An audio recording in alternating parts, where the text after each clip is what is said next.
যে আগ্রহ কোথায় তৈরি হচ্ছে না হচ্ছে তা জানি না, তবে মানুষ যেটা পছন্দ করে যে দুষ্ট সন্তান হলে তাকে শাসন করার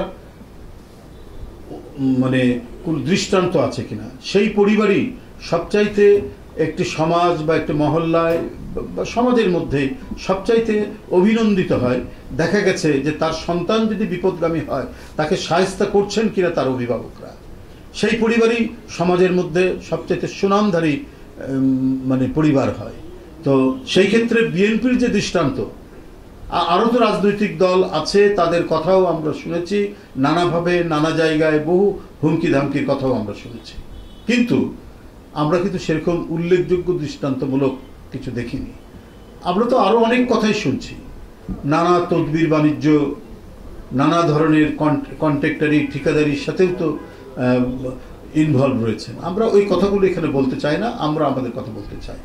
এই যে মানে আপনার যে দুষ্ট গরুর চেয়ে শূন্য গোয়াল ভালো একটা বাংলা প্রবাদ আছে, আমরা সেই প্রবাদটাকে অনেক সময় আমরা অনুসরণ করি, যে দুই একজন মানে দুষ্টের জন্য, দুই একজন অনৈতিক কর্মকাণ্ডের জন্য দল বদনাম হোক, এটা আমরা কখনো চাই না। এই ব্যাপারে সবসময় কঠোর হস্ত, এবং এই দৃষ্টান্তের কারণেই জনগণের মধ্যে আমরা অত্যন্ত জনপ্রিয় এবং যুগ যুগ ধরে আমরা জনপ্রিয় ছিলাম। সেটা শহীদ রাষ্ট্রপতি জিয়াউর রহমানের সময় থেকে। তাকে যখন ঢাকা বিশ্ববিদ্যালয়ে আক্রমণ করলো রাষ্ট্রপতি, তার সিকিউরিটি সবাই সিদ্ধান্ত চাচ্ছে, সবাইকে শান্ত করে নিজের শরীরে ঢিল খাওয়ার পরও যে ব্যক্তি শান্তিপূর্ণ অবস্থান নিয়ে হেঁটে গিয়ে শিক্ষকদের মধ্যে বক্তৃতা করেছেন, সেই দল তো বিএনপি, এবং সেই দলের যে ঐতিহ্য রয়েছে সেটাই তো ধারণ করে এসেছেন, সেটাই তো বহন করে এসেছে দেশনেত্রী বেগম খালেদা জিয়া এবং ভারপ্রাপ্ত চেয়ারম্যান তারেক রহমান।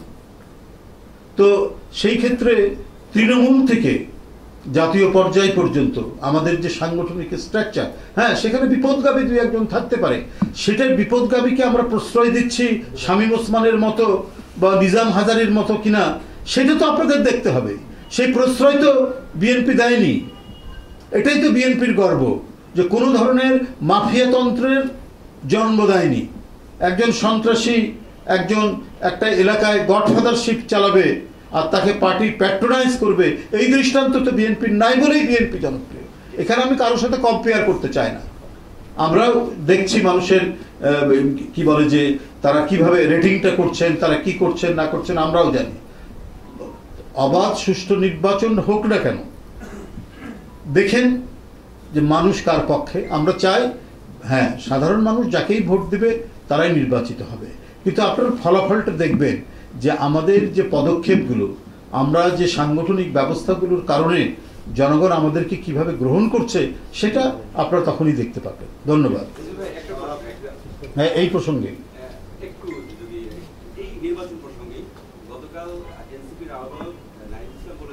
ভাই এদের আমি কথার উত্তর দেব। আর হচ্ছে তারা বলেছে বর্তমানে যে সংসদ এই সংবিধান এটা তারা ছুঁড়ে ফেলতে চান এবং এটা জনগণের সংবিধান নয়। তাহলে আপনাদের এই ব্যাপারে অবস্থাটা কি?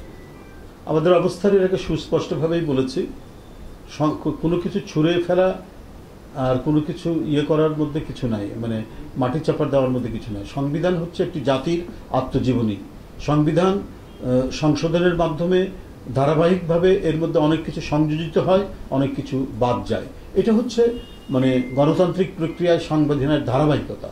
সেখানে হঠাৎ করে কেউ কিছু বলল বা সেটা নিয়ে তাদের অভিমত কি দিল সেটা নিয়ে আমি কোনো কথা বলতে চাই না, কিন্তু আমরা আমাদের মত এর আগে বারবার আমরা বলেছি যে প্রয়োজনীয় সংস্কার করে যে অবাধ সুষ্ঠু নির্বাচনটা তাড়াতাড়ি দিন, তাহলে আপনারা বুঝতে পারবেন যে জনগণ কার পক্ষে আছে।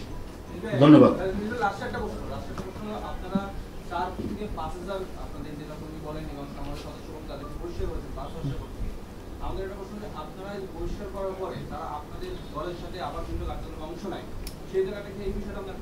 না সেটা আমরা যদি কোথাও দেখতে পাই তখন সেইভাবে যাদের সাথে আসে তাদেরকে আমরা শোকজ করি, তাদেরকে আমরা বলি যে কেন সে আসলো, যে বহিষ্কৃত লোক সে কেন সেখানে আসবে, সেখানে আসবে। এরকম আমার কাছে তো এখনো জানা নাই। দুই একটা ঘটনা কোথাও হতে পারে দূরে, সব জায়গাতে তো আমরা তার লম্বা হাত দিয়ে ধরতে পারবো না। এখন পঞ্চগড়ে বা বান্দরবনে কিছু হলো, কিন্তু যখন আসে তখন আমরা সেখানে মেসেজ দেই, আমরা সেখানে সেই লোককে বলি যে এই লোক কেন আপনাদের সাথে। তবে এরকম যে কোথাও রিপিটেশন হয়েছে, পুনরাবৃত্তি হয়েছে বা এই ধরনের কোনো দৃষ্টান্ত স্থাপন হচ্ছে আমার জানা নেই। ধন্যবাদ।